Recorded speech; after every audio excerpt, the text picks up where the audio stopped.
তার কি ফল সবিস্তারে বর্ণনা করুন। তদুত্তরে ভগবান বললেন, হে রাজন, এই একাদশী ষটতিলা নামে বিদিত।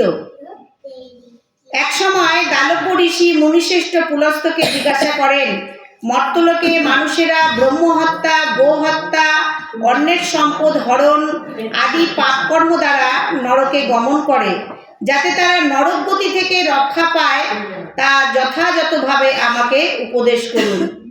কে গোহত্যা করে এবং অন্যের সম্পদ হরণ করে পাপকর্ম করে নরকে গমন করে, যাতে তারা নরকগতি থেকে রক্ষা পায় তার যথাযথভাবে তার উপদেশ আমাকে বলুন। অনায়াসে সাধন করা যায় এমন কোনো কাজের মাধ্যমে যদি তাদের এই পাপ থেকে উদ্ধারের কোনো উপায় থাকে তা বলুন। মানে অনায়াসে যাতে করা যায়, মাধ্যমে যাতে এই পাপ থেকে উদ্ধার পাওয়া যায়। ঋষি পুলস্ত বললেন, হে মহাভাগা, তুমি একটি গোপনীয় উত্তম বিষয় প্রশ্ন করেছ। মাঘ মাসে শুচি জিতেন্দ্রিয়, কাম ক্রোধ আদি শূন্য হয়ে স্নানের পর সর্বদেবেশ্বর শ্রীকৃষ্ণের পূজা করবে। এখানে বিধি বলছে কিভাবে করবে।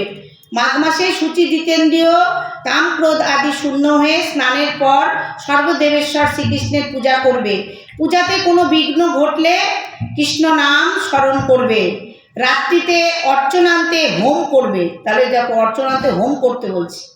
তারপর চন্দন, অগুরু, কর্পূর, শর্করা প্রভৃতি দ্বারা নৈবেদ্য প্রস্তুত করে ভগবানকে নিবেদন করবে।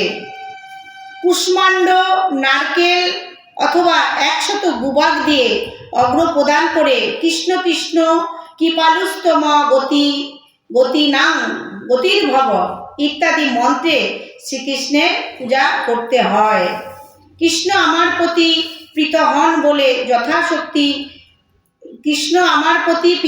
বলে যথাশক্তি ব্রাহ্মণকে জলপূর্ণ কলস, ছত্র, বস্ত্র, পাদুকা, গাভী ও তিল পাত্র দান করবে। স্নান ও দানাদি কার্যে কালো তিল অত্যন্ত শুভ।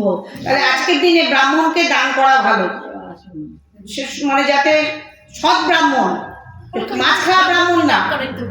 ব্রাহ্মণকে কি কি দান করতে বলছে? জলপূর্ণ কলস, ছত্র, বস্ত্র, পাদুকা, গাভী ও তিল পাত্র দান করবে। স্নান দানাদি কার্যে কালো তিল অত্যন্ত শুভ। হে দ্বিজোত্তম, এই প্রদত্ত তিল থেকে পুনরায় যে তিল উৎপন্ন হয় তত বছর ধরে দানকারী স্বর্গলোকে বাস করে।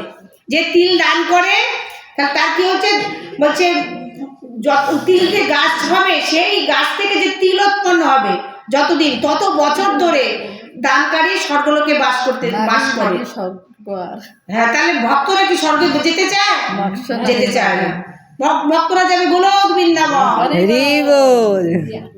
আর কি করতে হয়? তিল দ্বারা স্নান, তিল শরীরে ধারণ, তিল জলে মিশিয়ে তা দিয়ে তর্পণ, তিল ভোজন, তিল দান।